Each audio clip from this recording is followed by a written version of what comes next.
Hello friends, welcome back to my channel. I am Jayanta.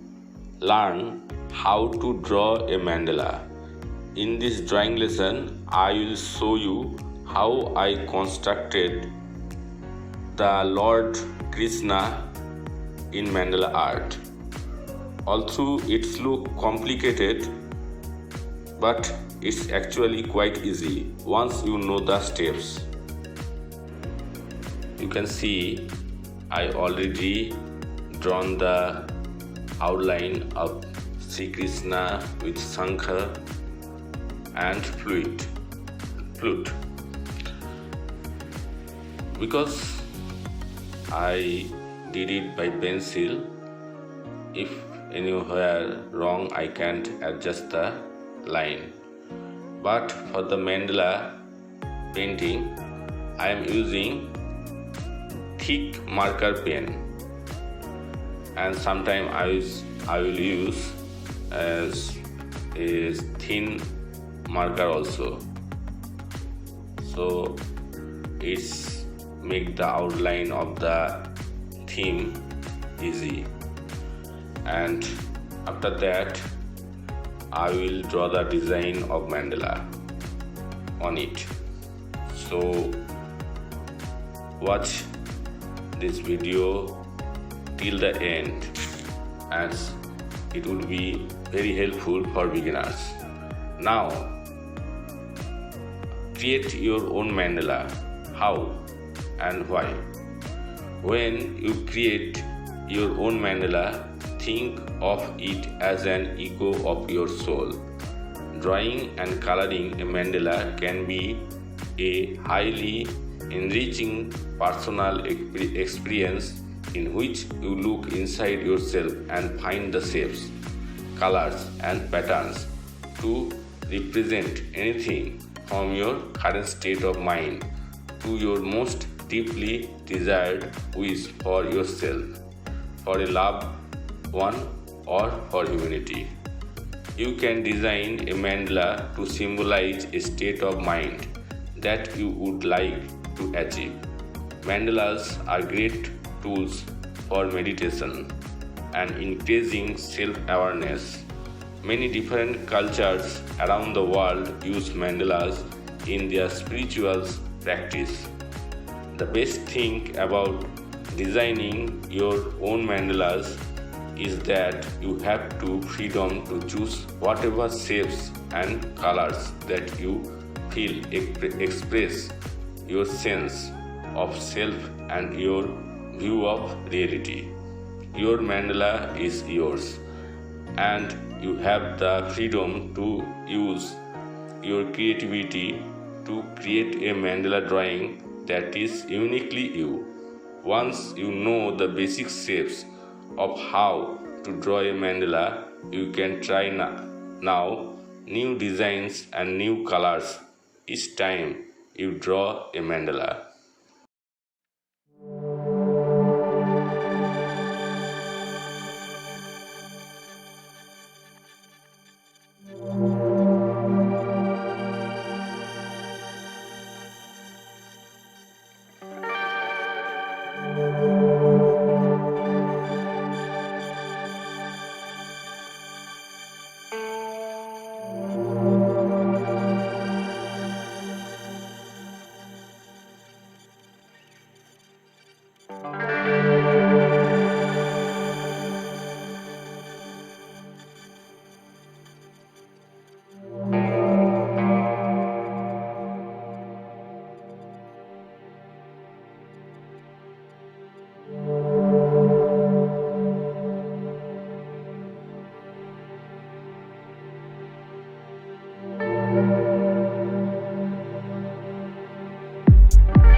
Hello, thank you for watching my video. Hope you enjoy it, and if you like my video, please subscribe my channel.